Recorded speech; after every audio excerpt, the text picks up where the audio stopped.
Personal finance bulletin money time. मैं हूं मीनू शर्मा और मैं आपको बताऊंगी आपकी जेब और जिंदगी पर असर डालने वाली पर्सनल फाइनेंस, बिजनेस और पॉलिसी से जुड़ी तमाम बड़ी खबरें।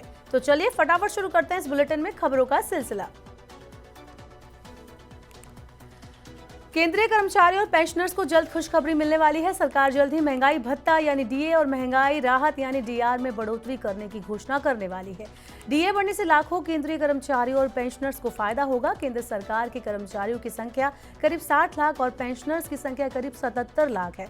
इंडस्ट्रियल वर्कर्स के लिए पिछले साल का एवरेज कंज्यूमर प्राइस इंडेक्स बढ़कर 400.90 हो गया है। इसके मुताबिक महंगाई भत्ता बेसिक सैलरी का 53.35% होना चाहिए। कर्मचारियों को उनकी बेसिक सैलरी का 50% महंगाई भत्ता मिल रहा है। ऐसे में ये उम्मीद की जा रही है कि केंद्र सरकार अपने कर्मचारियों के लिए डीए को बढ़ाकर 53% करने की घोषणा कर सकती है। सरकार ने आखिरी बार डीए बढ़ाने की घोषणा 7 मार्च 2024 को की थी और ये 1 जनवरी 2024 से लागू हुआ था।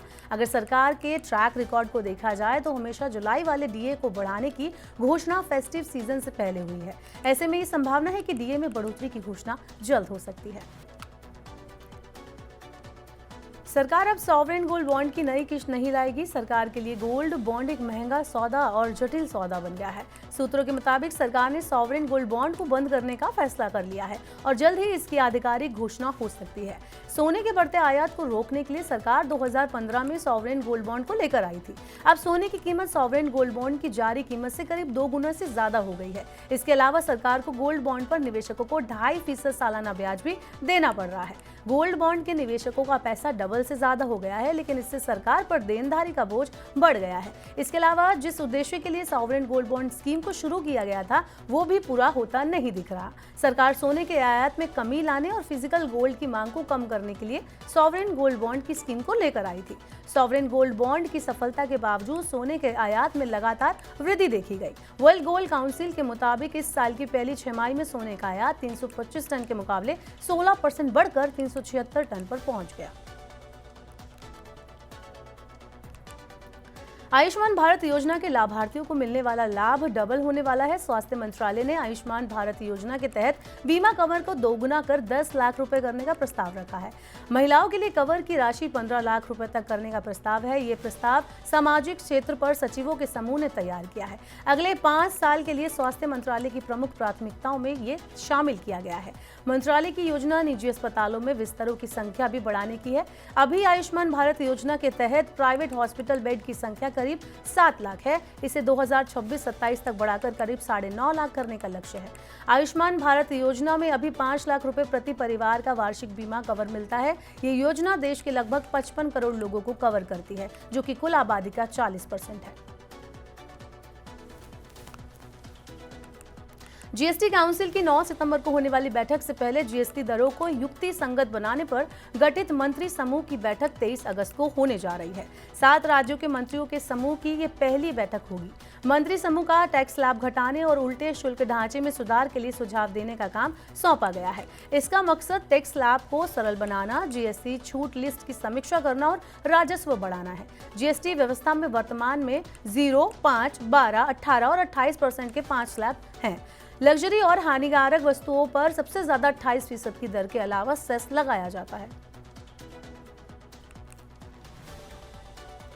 शेयर बाजार में लिस्ट होने के बाद ओला इलेक्ट्रिक लगातार चर्चा में है। कंपनी के फाउंडर भावेश अग्रवाल ने कहा है कि कंपनी ने ज्यादा उत्पादन, आपूर्ति श्रृंखला के विकास और घरेलू स्तर पर उत्पादित बैटरी के माध्यम से कंपनी को लाभ में लाने की पूरी तैयारी कर ली है। कंपनी ऐसे प्रोडक्ट बनाएगी जिनका भारतीयों को जरूरत होगी, जिसमें अधिकतर 2 पहिया और 3 पहिया वाहन होंगे।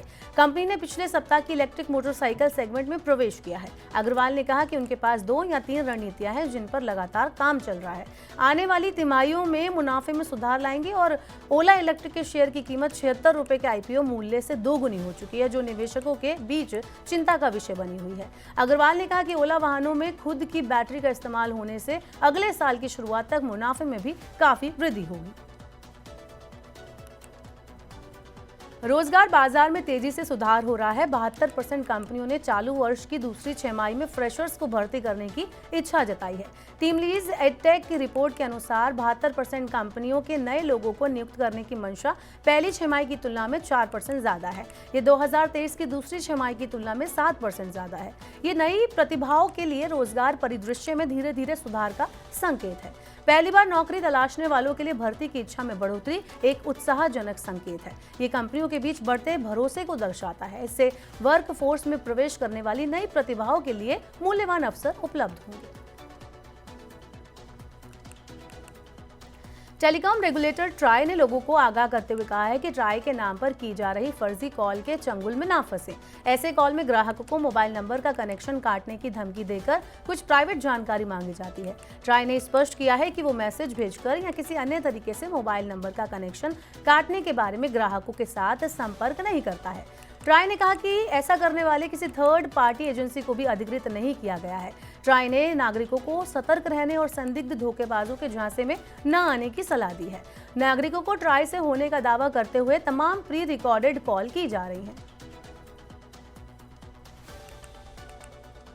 सरकार पूंजीगत खर्च में कमी आने और शहरी उपभोक्ता मांग में नरमी आने से अप्रैल-जून तिमाही में भारत की जीडीपी ग्रोथ 6% रहने का अनुमान है, जो पिछली 6 तिमाहियों में सबसे कम होगा। रेटिंग एजेंसी इकरा ने पूरे वित्त वर्ष 2024-25 में जीडीपी ग्रोथ के 6.8% रहने की उम्मीद जताई है, जो वित्त वर्ष 2023-24 में दर्ज की गई 8.2% से कम है। वित्त वर्ष 2023-24 की चौथी तिमाही में जीडीपी वृद्धि दर 7.8% थी।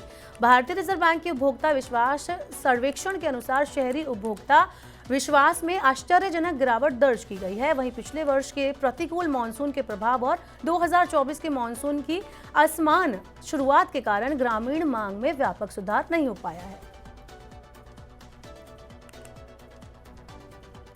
वैश्विक बाजारों में मजबूत रुख के बीच कमोडिटी, टेलीकॉम और कंज्यूमर शेयरों में खरीदारी से शेयर बाजारों में लगातार छठवें दिन बढ़त जारी रही। बीएसई सेंसेक्स 81,000 के स्तर पर, जबकि एनएसई निफ्टी 24,800 के ऊपर बंद हुआ। अमेरिका के गैर कृषि रोजगार आंकड़ों में कमजोरी के संकेतों ने सितंबर में संभावित ब्याज दर में कटौती की संभावना को मजबूत किया है। इस वजह से दुनिया भर के शेयर बाजारों में तेजी बनी हुई है। सेंसेक्स में शामिल भारतीय एयरटेल 1.63% बढ़त के साथ सबसे ज्यादा लाभ में रही। इसके बाद Tata steel, ICICI bank, Titan, Asian paints और अल्ट्राटेक सीमेंट का स्थान रहा। दूसरी तरफ Mahindra and Mahindra, NTPC, Tata motor, TCS और पावर ग्रिड सबसे ज्यादा नुकसान में रहे। भारत सरकार ने राष्ट्रीय सहकारी निर्यात लिमिटेड के माध्यम से मलेशिया को 2 लाख टन गैर बासमती सफेद चावल के निर्यात की मंजूरी दी है। चावल की घरेलू आपूर्ति को बढ़ावा देने के लिए 20 जुलाई 2023 से गैर बासमती सफेद चावल के निर्यात पर प्रतिबंध लगा है, लेकिन अनुरोध के आधार पर कुछ देशों को सरकार की अनुमति के आधार पर निर्यात की अनुमति है। विदेश व्यापार महानिदेशालय एनसीईएल के माध्यम से मलेशिया को 2 लाख टन गैर बासमती सफेद चावल के निर्यात की अनुमति दी है। भारत ने पहले भी नेपाल, कैमरून, गिनी, मलेशिया, फिलीपीन और सेलेंस जैसे देशों को चावल निर्यात की अनुमति दी है।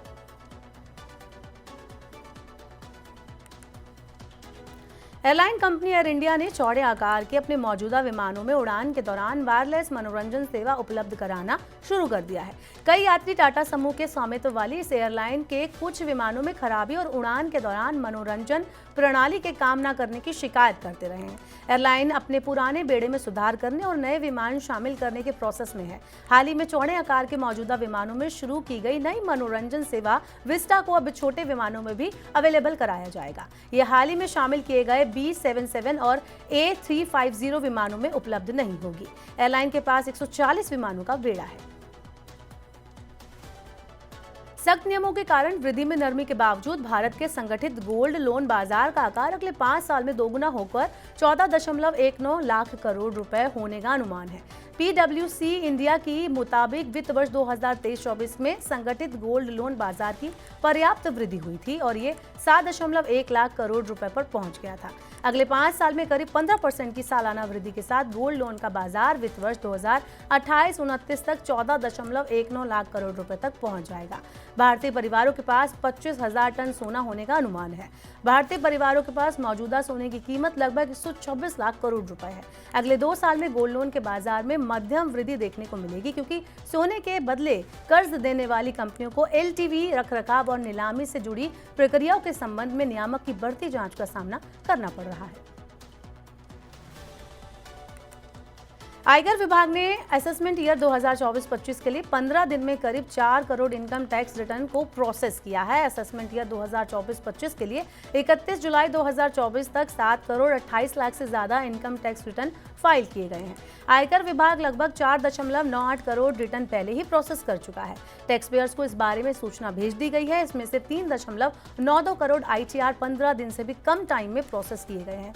इससे टैक्स पेयर्स को उनका रिफंड जल्दी और तेजी से मिल रहा है। दिल्ली एनसीआर में टैक्सी और ऑटो रिक्शा चालकों ने कैब एग्रीगेटर कंपनियों से बेहतर भुगतान की मांग को लेकर 2 दिवसीय हड़ताल शुरू कर दी है। हड़ताल के बीच दिल्ली एनसीआर में यात्रियों को कठिनाइयों का सामना करना पड़ रहा है। कुछ स्थानों पर टैक्सी चालकों और ऑटो रिक्शा चालकों को धमकाया गया और यात्रियों को उतारने के लिए कहा गया। टैक्सी और ऑटो यूनियनों का कहना है कि अपर्याप्त भुगतान के साथ साथ एग्रीगेटर्स की ओर से मोटरसाइकिल टैक्सी सेवाएं शुरू करने से उनकी आजीविका प्रभावित हुई है। Delhi auto taxi transport Congress union ने दावा किया है कि राष्ट्रीय राजधानी में 80% ऑटो रिक्शा और टैक्सियां सड़कों से गायब हैं। लोगों ने सोशल मीडिया पर कैब मिलने में देरी और बुकिंग रद्द होने के बारे में शिकायत भी की। सोलर सेल व मॉड्यूल बनाने वाली company Premier Energies Limited 2,830 crore रुपए जुटाने के लिए आईपीओ लेकर आ रही है। कंपनी ने आईपीओ के लिए 427 से 450 रुपए प्रति शेयर का प्राइस बेट तय किया है। हैदराबाद की इस कंपनी का आईपीओ 27 अगस्त को खुलेगा और 29 अगस्त को बंद होगा। एंकर निवेशक 26 अगस्त को शेयरों के लिए बोली लगा सकेंगे। आईपीओ में 1,291 करोड़ रुपए के ताजा शेयर जारी किए जाएंगे। इसके अलावा 3.42 करोड़ शेयरों के लिए बिक्री पेशकश लाई जाएगी। प्रीमियर एनर्जीज एक सोलर सेल व सौर मॉड्यूल निर्माता है। इसके अलावा इसके पास 29 सालों का अनुभव है। इसकी सौर सेल के लिए वार्षिक स्थापित क्षमता 2 गीगावाट और सौर मॉड्यूल के लिए 4.13 गीगावाट है। तो ये थी मनी टाइम में आज की तमाम बड़ी खबरें। वक्त हो गया आपसे विदा लेने का। अब आपसे होगी कल मुलाकात। पर्सनल फाइनेंस से जुड़ी खबरों को पढ़ने, सुनने, उनसे जुड़े खास कार्यक्रमों को देखने के लिए मनी 9 के यूट्यूब चैनल को आप जरूर सब्सक्राइब कर लें। साथ ही आज का हमारा मनी टाइम आपको कैसा लगा नीचे कमेंट बॉक्स में हमें अपना फीडबैक जरूर दें। फिलहाल के लिए इस बुलेटिन में इतना ही। बने रहिए मनी 9 के साथ। नमस्कार, शुभ रात्रि।